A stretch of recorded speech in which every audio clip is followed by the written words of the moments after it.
ಅದೇ ಮೇಡಮ್, ನಿನ್ನ ಬಾಗಲಕೋಟೆಯಲ್ಲಿ ಬುದ್ಧಿಮಾಂದ್ಯ ಬಾಲಕನ ಮೇಲೆ ಕ್ರೌರ್ಯ, ಅದು ಕಣ್ಣಿಗೆ ಕಾರದ ಕೂಡಿ ಎರಚಿ ಏನೋ ಹಲ್ಲೆ ಮಾಡಿದ್ದಾರೆ.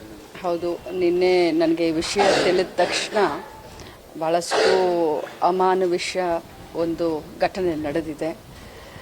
ಒಳ್ಳೆ ಮಕ್ಕಳನ್ನು ಹೊಡೆದ್ರೆ ಅದೊಂದು ಅಪರಾಧ ಅಂತ ಹೇಳಿ ನಾವು ಶಿಕ್ಷೆಗೆ ಗುರಿ ಮಾಡ್ತೀವಿ. ಅಂಥದ್ರಲ್ಲಿ ಬುದ್ಧಿಮಾಂದ್ಯ ಮಕ್ಕಳಿಗೆ ಈ ರೀತಿ ಟಾರ್ಚರ್ ಕೊಡೋದು, ಒಂದು ಸಿದ್ಧಿ ಶಿಕ್ಷಣ ಸಂಸ್ಥೆ ಅಂತ ಬಾಗಲಕೋಟೆಯಲ್ಲಿ ಇಲ್ಲೀಗಲ್ ಆಗಿ ನಮ್ಮ ಸರ್ಕಾರದ ಯಾವುದೇ ಒಂದು ಪರ್ಮಿಷನ್ ತೆಗೆದುಕೊಳ್ಳದೆ, ನಮ್ಮ ಇಲಾಖೆಯ ಪರ್ಮಿಷನ್ ತೆಗೆದುಕೊಳ್ಳದೆ ಶುರು ಮಾಡಿದ್ದಾರೆ. ಅದರಲ್ಲೂ ನಿನ್ನೆ 16 ವರ್ಷದ ಒಬ್ಬ ಬಾಲಕ ರಾಠೋಡ್ ಅನ್ನೋರನ್ನ ಭಾಳಷ್ಟು ಅಮಾನವೀಯ ಅಂತ ಹೇಳಲಿಕ್ಕೆ ಬಯಸ್ತೇನೆ.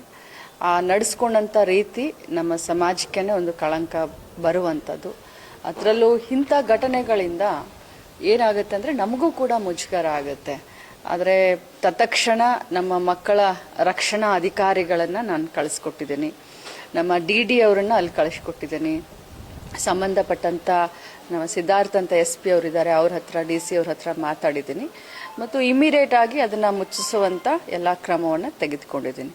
ಜೊತೆಯಲ್ಲಿ ಆ ಒಂದು ಸಂಸ್ಥೆಯಲ್ಲಿ ಇರ್ತಾ ಇರುವಂಥ ಇತರೆ ಮಕ್ಕಳನ್ನು ನಮ್ಮ ಸರ್ಕಾರಿ ಅನುದಾನಿತ ಏನು ಸ್ಕೂಲ್ಗಳಿದ್ದಾವೆ, ಏನು ರಕ್ಷಣಾ ನಿಲಯಗಳೇನಿದ್ದಾವೆ, ಮಕ್ಕಳ ರಕ್ಷಣಾ ನಿಲಯಗಳಂತ ಹೇಳ್ತೀವಿ, ಬಾಲಕರ ಬಾಲಮಂದಿರ ಅದು ಅಂತ ಇರ್ತವೆ. ಸೊ ತತ್ಕ್ಷಣ ಪಾಲಕರ ಒಂದು ಅನುಮತಿಯನ್ನು ಪಡೆದುಕೊಂಡು ಅವ್ರ ಮಕ್ಕಳನ್ನು ಕರ್ಕೊಂಡು ಹೋಗ್ತಾರೆ ತಮ್ಮ ಮನೆಗೆ ಅಂತಂದರೆ ಅದಕ್ಕೂ ಕೂಡ ನಾವು ಅವಕಾಶ ಮಾಡಿಕೊಡ್ತೀವಿ.